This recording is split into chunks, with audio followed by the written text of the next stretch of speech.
Ustadz, ketika saya punya hajat, ingin haji atau umrah, atau membangun rumah, membeli mobil, tetapi nggak ada uang,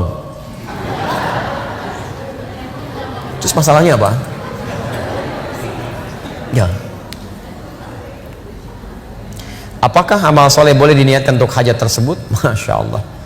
Contoh, setiap Jumat saya bersedekah supaya hajat saya segera terwujud. Mohon penjelasan. Ini biasa, memang tipikal di antara sifat manusia itu ingin beramal dengan mendapatkan kompensasi. Ada, wajar itu, nggak apa-apa, itu sesuai fitrahnya. Itu ada di Quran surah ke-3 Ali Imran ayat 133. Posisi paling kanan sebelah atas. Wasari'u ila maghfiratin min rabbikum wa jannatin arduha as-samawati wal ardu u'iddat lil muttaqin.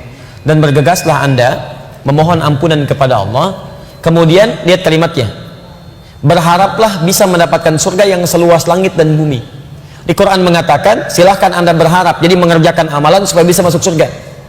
Itu puncak tertingginya. Ada orang-orang tertentu yang ketika dia beramal ingin mendapatkan surga. Lihat, itu bagian dari keikhlasan. Boleh. Ikhlas paling rendah itu ketika dia mengerjakan sesuatu ingin mendapatkan balasan tapi sesuai keinginan Allah.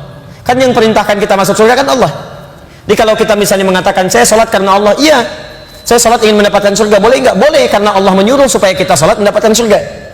Tapi itu tingkatan paling bawah. Puncak tertingginya saya nggak peduli mau masuk surga atau kemanapun, terserah Allah, yang penting saya sholat Allah ridha. Itu puncak tertingginya.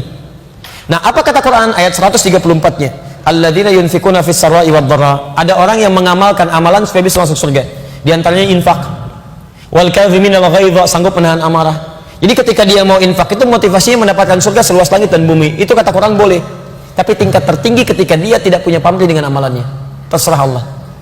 Nah, cuman yang tidak tepat itu adalah ketika amalan-amalan Anda ditarik ke dalam urusan dunia. Itu yang sangat disayangkan. Jadi kalau mau beramal, gak usah mikirin dunia, sayang.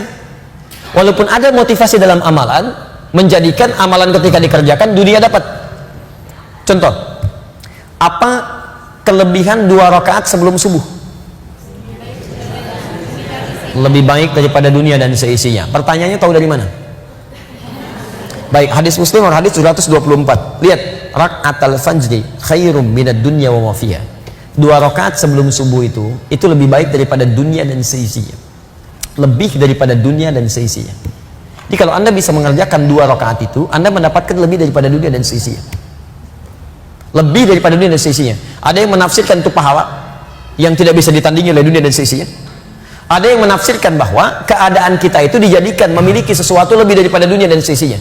Maksudnya apa? Maksudnya hidup dia tidak akan diperbudak oleh urusan dunia, tapi dunia jadikan kecil sesuai dengan hajat kebutuhannya. Jadi dia nggak memandang dunia itu besar, tidak. Ya, orang yang memandang dunia itu besar itu menunjukkan ada nafsu yang besar dalam dirinya, sehingga setiap yang dilihat diinginkan.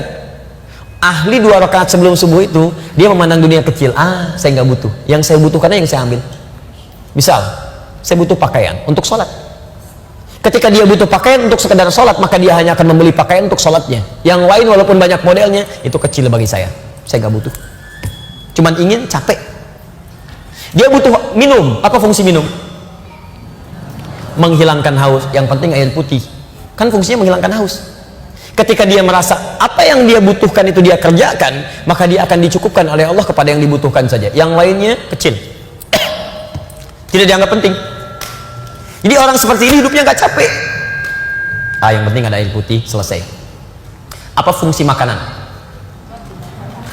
Yang penting ada makanan. Jadi malam-malam nasi ada, kebuli aja, nasi goreng ada, masya Allah. Nggak enak pengen nasi goreng kebun sirih, masya Allah. Kebayangkan jam 12 kebun sirih, Pak. Jam 12 udah berangkat, macet-macet luar biasa. Sampai sana tutup.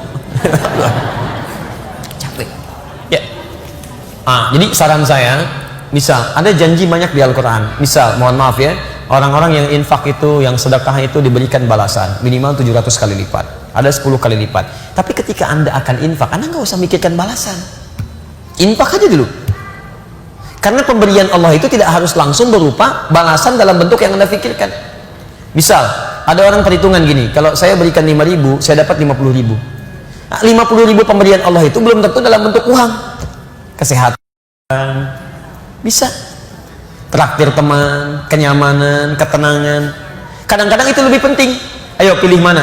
Dapat 500.000 tapi gelisah, atau tidak dapat tapi tenang? Kalau bisa sih dapat tapi tenang gitu kan.